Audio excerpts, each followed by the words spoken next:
Morning student, कैसे हैं आप सब। गुंजन हिंदी पाठशाला कक्षा 8 में आप सबका फिर से एक बार स्वागत है।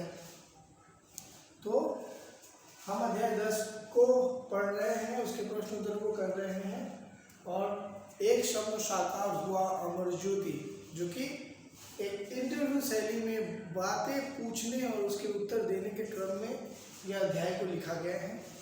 इस अध्याय का मुख्य कार्य, अमर ज्योति का मुख्य कार्य यह है कि वह उन बच्चों को अपने संस्था में स्थान दे जो ज़रूरतमंद हैं, जिनको समाज आज तक स्वीकार नहीं करता, उनके लिए यह संस्था काम करती है।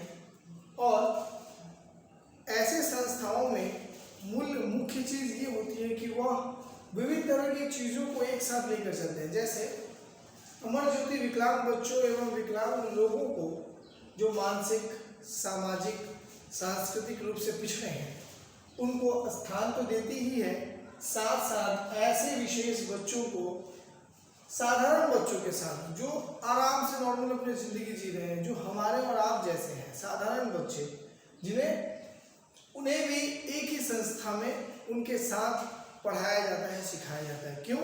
क्योंकि उन विकलांग बच्चों को, उन बाधित बच्चों को यह महसूस ना हो कि वह दूसरे बच्चों से अलग है। और यहीं से यह बीज बोने का काम यहीं से अमर ज्योति की संस्था करती है कि वह अगर उन बच्चों के साथ ही घुलने मिलने लग जाए, उनके साथ रहने लग जाए, तो जब वो समाज में बड़े होकर अपनी प्रतिभाओं को लेकर समाज में जाएंगे तो उन्हें किसी भी चीज़ की, किसी भी समस्या का समाधान करने में ज़्यादा मशक्कत करने की ज़रूरत नहीं होगी, वह आसानी से समाज में घुल मिल जाएंगे। ठीक है, तो ऐसे में ही एक प्रश्न आता है कि अमर ज्योति के बच्चों को मुख्य धारा से जुड़ने में कठिनाई क्यों नहीं होती। आखिर एक ऐसा बच्चा जो आपसे बिल्कुल भिन्न है, या वो बोल नहीं पाता, सुन नहीं पाता, देख नहीं पाता, अपने पैरों पे खड़ा नहीं हो पाता, तो उनके मन में यह आशंका जरूर होती है कि आप उनसे बेहतर हैं। लेकिन अमर ज्योति की संस्था यह बता देती है कि आप चाहे कितने भी तंदुरुस्त, कितने भी फुर्तीले, कितने भी इंटेलिजेंट क्यों ना हो, बुद्धिमान क्यों ना हो, लेकिन मैं भी किसी से कम नहीं हूँ।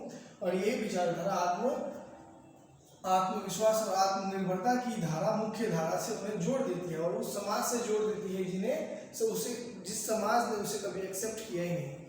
तो देखिए, अमर ज्योति ने सामान्य और विशेष, और यहाँ पे विशेष बच्चों का क्या है बोलिए तो, सामान्य बच्चे जो आम बच्चे हैं हमारे आपके जैसे, और विशेष बच्चे जो बहुत स्पेशल हैं, उन बच्चों में कौन आते हैं? वो विकलांग बच्चे आते हैं जो देख नहीं पाते, बोल नहीं पाते, है ना, या चोटिल बच्चे आते हैं।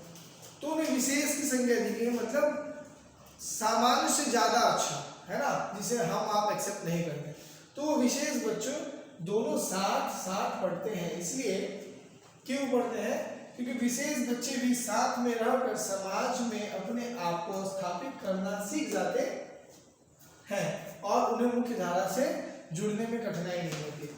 और जब हमारे ही साथ देखते हैं चिड़ियाघर में सारे जानवर एक साथ रहते हैं, है ना, क्यों रहते हैं? क्योंकि वह साथ में, अभी बहुत सारे वो रील्स वगैरह आते हैं ना इंस्टाग्राम पे, टिकटॉक पे, फेसबुक पे, कि बाघ, बिल्ली, वो लेपर्ड्स, ये सब आपस में ही खेल रहे हैं। तो उन्हें यह प्रशिक्षण दिया जाता है कि हम सब एक हैं, हमारा काम भले ही जंगल में अलग अलग हो, हम अलग अलग भूमिका का निर्वहन करें, लेकिन मुख्य धारा से जुड़ने के लिए, उस समाज में जुड़ने के लिए हमें सबको लेकर चलना होता है। उसी प्रकार सामान्य बच्चों के साथ साथ विशेष बच्चों को बचपन से ही वह प्रशिक्षण दिया जाता है कि वह आसानी से उनके साथ घुल मिल जाए और अपना काम बखूबी, समाज में रहकर ही अपना काम बखूबी कर सके और अपनी पहचान बना सके।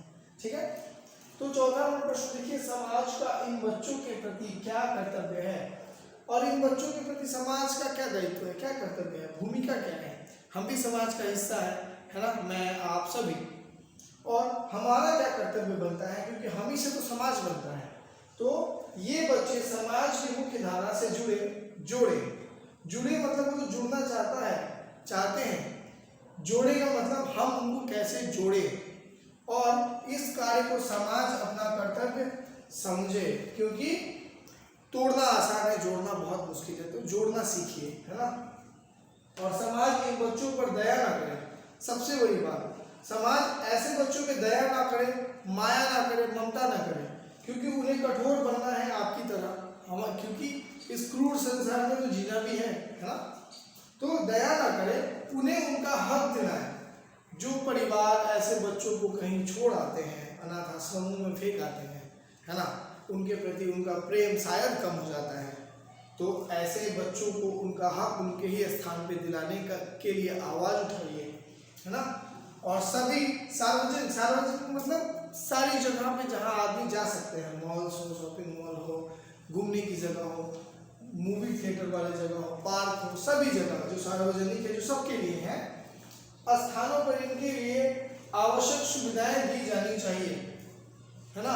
बहुत सारे स्कूलों में बच्चों के उतरने के लिए व्हील चेयर वाले बच्चों को अलग से एक स्लाइडिंग बनाया जाता है। बहुत सारे मॉल्स में वो रोलिंग वाले सीढ़ियाँ होती हैं, ताकि सभी वर्ग के, सभी धारणाओं के लोग, बाधित लोग भी आसानी से उस पर ट्रेवल कर सकते हैं, है ना। तो इन सब चीज़ों को देख कर ही ये चीज़ें बनाई जाती हैं, ताकि उन्हें किसी प्रकार की असुविधा ना हो, उन्हें यह महसूस ना हो कि हमारे लिए समाज ने कुछ किया ही नहीं, ठीक है। तो स्थानों पर उनके लिए आवश्यक सुविधाएं दी जानी चाहिए, जिससे यह अपने आप अपने कार्य कर सकें और वो खुद ब खुद किसी के सहारे के बिना वो अपने कार्य को कर सकें।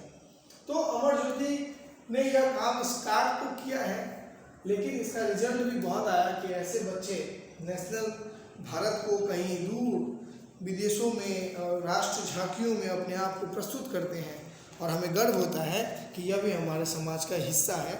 वो बाधित होते हुए भी वो कार्य कर सकते हैं, और हम संपूर्ण होते हुए भी वो कार्य नहीं कर सकते। तो कमियां हैं हम में, उनमें नहीं है। तो हमें समाज से अलग हो जाना चाहिए, हमें समाज से बहिष्कृत हो जाना चाहिए, लेकिन हम करते उनको हैं।